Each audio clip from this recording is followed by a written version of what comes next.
high turnout of students as schools resumed for exit class in Abuja. There was a high turnout of students as schools resumed in Abuja following the federal government's directive that schools should reopen for students in exit classes. Some students were seen at their schools on Tuesday observing the COVID-19 safety protocol stipulated by the federal government. Social distancing was observed in classrooms and washing points set at different locations in the school, and students were all mandated to wear their face mask. Minister of State for Education, Mr. Chukwuemeka, who monitored the resumption in Abuja, expressed satisfaction with the level of compliance with the COVID-19 protocols as students in the exit class resumed ahead of their exams.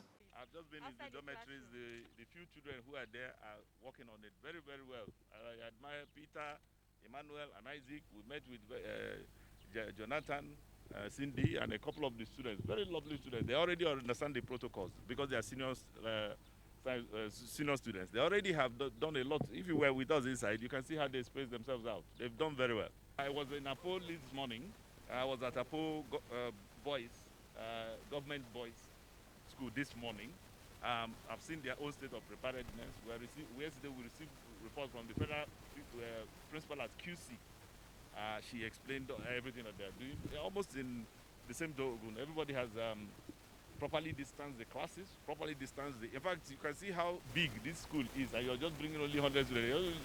They are already missing in the crowd. There's no crowd here. The facilities are too big for the number, but we're working with them. Students also expressed happiness for returning to school while praying that the pandemic will end soon to allow others classes to resume. I feel happy because we have been at home for a long time, and we don't have the opportunity to come to school and learn. So this is a great opportunity for us to come to school. When I came in the morning, we were asked to, it was compulsory to put on your face mask. So went inside, but we didn't really do much. We just attended an assembly which they told us more on prevention of COVID-19 and how to prevent yourself and keep yourself safe, and how to use face masks and compulsory use of hand sanitizer and maintain social distancing, no shaking, no hugging, and they taught us how to greet without touching each other. I feel great. At least I'm going to write the exam and go with it. I'm being torn in between. On the other hand, I want my child's safety. And then on the other hand, I want at the end of the day, let her not be like delayed in anything. I want her to still carry on with her life. I wouldn't want her to record 2020 as a year she didn't graduate because they were writing exam before this whole thing. She's necessary. So it's quite a dilemma as a parent. That's why even when she said that they've resumed, I said, okay, let me drive in, see how the things are, how prepared is the institution that is going to host you. Let me see what they are putting in place. If they are lacking in one or two things, I should be able to like meet up at home as a parent. If they are not giving you sanitizer or mask or anything, let me just know what's going on. So I came in, but fortunately they wouldn't allow me inside. The guardman said that the school authority said they shouldn't allow anyone inside.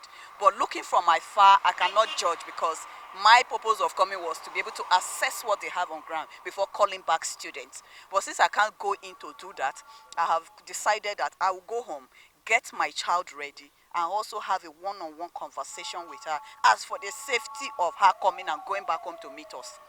Because it's not just about her.